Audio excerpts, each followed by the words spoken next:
this has been covered already. Hang on, there we go. Okay, so this has already been covered already through various gaming podcasts and various gaming websites, and I think even further beyond that. But I do want to take an opportunity for us to kind of give our thoughts on the whole crunch controversy that was brought up during a Red Dead Redemption 2 interview, which was later on. It was it was later on further explained, but for the sake of this, I'll read it and we'll respond to what we've read, but also what is out there. So this is written as a Polygon.com, written by Owen Esgood, and I'll just get right to the quote here. On October 14, 2018, New York Magazine published a lengthy feature about the government and highly anticipated launch of Red Dead Redemption 2.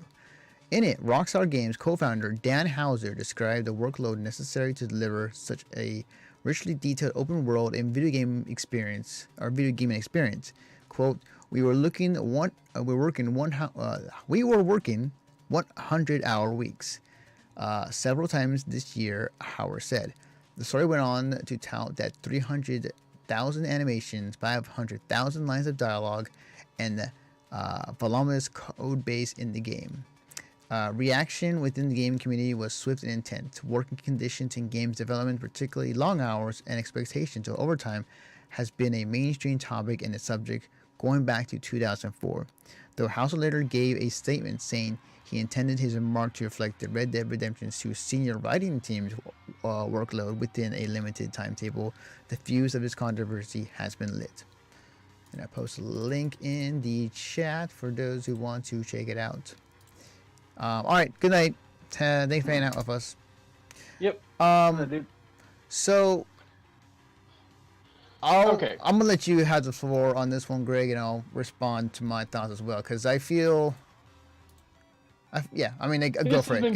Yeah. This has been going on forever. This is nothing new. Crunch in video games has been around before the internet. Developers have talked about, before the internet was a thing, that when we have crunch time before E3. We have to make something quick, and I've read and heard about crunch in video games forever. That being said, it's never been okay. That also being said, from what I've experienced and from what I've read about developers that worked on Red Dead Redemption 2, it was not a mandatory thing in any way, shape, or form. People were told to go home. People worked 8-hour days and then were told to go home. There were some people who worked 60, 70-hour weeks just to get stuff done because they wanted to, not because they had to. Now, has this been a problem in Rockstar's past? Yes. Have they fixed it? It seems so. But this is a problem across the entire gaming industry. I personally do not feel that, from what I've read, from what I've seen, that Red Dead Redemption 2 deserves the ire that the internet seems to want to give it. I'm staring at my mic instead of my camera, which is weird. Also, if you're the type of person that goes, I'm gonna boycott buying the game because I want to boycott Rockstar. Well, you're not boycotting Rockstar. I've talked about this in the past when we talked about Star Wars Battlefront 2. You're fucking over the devs. You're absolutely fucking over the devs. The developers for Red Dead Redemption 2 said, yes, some of us did work long hours. Yes, it kind of sucked, but we wanted to get it done. Don't boycott the game because when the game sells well, we get a cut of that. Yeah. It's same for the devs when it came to any other game that you choose to fucking walk away from because you don't agree with the company's labor policies. But a lot of people aren't looking into the information. It's a knee-jerk reaction. It is definitely a knee-jerk reaction, but it's also like it is at a time where this popped up right around the time where the massive layoffs at Telltale Games happened. There was another company. This is also, we've also talked about this in terms of, like, let's say the DLC and microtransactions thing. I've said it before. It's a case-by-case basis. You can't sit there and say all like a fucking blanket statement, Mm-hmm. because that's stupid. It's not everybody. It's not every company. It's a handful, maybe, and each situation is going to be different. If you take that information you learned with what happened with Telltale, which fucking sucks, Mm-hmm. and you apply that to Red Dead or Rockstar, you are an asshole. Like I hate to be that kind of person to sit there and say that, but I'm sorry. That's stupid behavior. Mm-hmm. That is seriously like looking at three children that are brothers or sisters or whatever, and child A does something wrong, so you assume child B and C are going to be able to do the same thing. That's fucked up. Absolutely. I'm just trying to. I'm just the only reason I brought it up because it's at a time where that was popping up with that news story, and this No, I kind know. of I added know. on top. I know why you're saying it. I'm not Mm. saying that you're insinuating that it's the same thing. But you're pointing out that It can, people are going to be knee jerk about the Rockstar yes, situation because of the Telltale yes, situation. And my absolutely. point is if that is a legitimate thing in your brain, I then got you. you're an asshole. Okay. I was gonna say, did you call me an asshole? Fuck you. No. Um. So I was kind of closely like looking at this entire situation. Like, crunch in general sucks. Like, in general, it is a practice that has been a something that has been within the game industry for the longest time, possibly from the very start.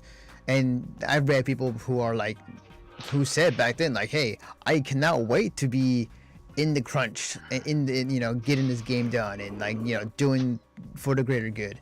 And I've been Yeah, hearing, there was a guy that came out publicly, Anthony. I don't know if you saw this, but he came out publicly and he was like, "Yeah, when I worked on Grand Theft Auto 5, I did like a month of 70-hour weeks because as a developer, I wanted to get that done.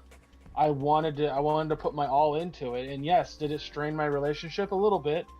But I knew that it wasn't going to be forever, and it was just a short period of time. mm-hmm, And I moved on with my life, and I'm really proud of the work that I did. But nobody wants to look at that. Nobody wants to look at that. And that's another thing, Anthony. That 100-hour week comment was about the writers, exactly, but not the developers, not the programmers. right, Like that fucking mind boggles me that everyone omitted that part. right, and I think, I think that what they did afterwards is like let the employees speak out, like, hey, you're more than welcome to speak about your experiences at Red Dead, take it or leave it, and there was an article written by I forgot his first name, but Schreier, he from Kotaku, did an incredible piece on both sides, talking to both people within Rockstar and people and former employees regarding it, and just kind of describe what in detail like they went through, and like what was the culture of, like, some employees will, like, say like, hey, they weren't they weren't mandatory to work 100 hour weeks, but like the culture around it was like, hey, if you didn't, you might look like an asshole for not doing so against these other people, and who are doing it. Well, that's another thing about culture of crunch that a lot of people don't like. They don't really want to look at. Is it might not even be the higher ups forcing the overtime. It might just be your other employees that you're working with, other programmers, Mm-hmm. who just frown and look down upon you because you didn't put in those extra hours. There's so many factors and angles. There's a lot of whole layers. thing. There's a lot of layers to it. It's you can easily sit down the more than 10 minutes that we're doing this and just dissect everything. If you come to me with a story about a developer that was forcing, like, you will stay here for another 3 to 4 hours after your shift is over, or after your 8 hours is over to work on this game, or you're fired, then yes, we need to go after that company. Mm-hmm. That company is not Rockstar. Yeah, I agree. Well, I mean, I don't. I mean, I agree. And one of the things that kind of brings something up too is, like you said earlier, like, what should we do? Like, I'm gonna go boycott the game. It's like, that's not helping the people who made it, or No, the devs. still go buy the game. Yeah. But putting like that's the beauty of today. We have the technology to put pressure on developers Absolutely, yes. and publishers when we aren't happy with how they're doing things. Mm-hmm. You know, the video game is a very hard market in order to get things done correctly, because with film or music, you just don't buy it. That's as simple as it gets. And there's a select few people who don't get paid. Because when you make a movie, the people who get paid when you go buy a ticket is the studio. You know, the director, the actors, the staff, they all get paid well before the movie comes out. They don't necessarily get a cut. It's very rare for an actor to sign a contract where they're like, I get a cut. So I'll give you an example. When Jim Carrey did Eternal Sunshine of the Spotless Mind, he actually signed a contract that was like, I'm just going to get like 30% of the ticket revenue. That's super fucking rare. Everybody gets paid well before the movie comes out, and the studio just tries to make that money back. If you don't go buy a ticket because you don't agree with how that studio is handling its business, that tells the studio you're not happy with how they're doing things. Mm-hmm. Video games is such a harder area to go down that route because there's so many extra factors. Absolutely. And just to end on this note, you know, like if you want change, and I think that the idea and the direction of many people wanting to have better working conditions for employees in all aspects of game industry is a good mentality to have.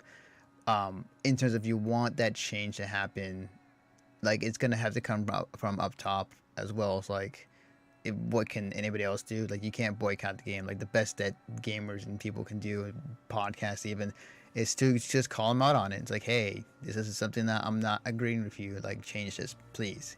And then if they hear it and they change up top, that's great. But it's gonna have to come from them.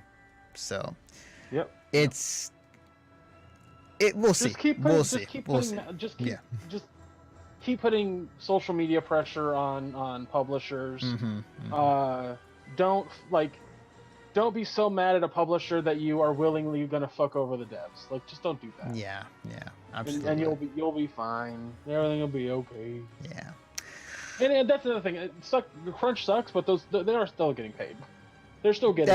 That is very true, and that is very very true. They are definitely getting their money. All right. Now let's see if I can do this. It is time for. Hang on a second. Let's get this started. All right. So, you know what time it is? Well, actually, no, you don't. It's been a while. Let me remind you what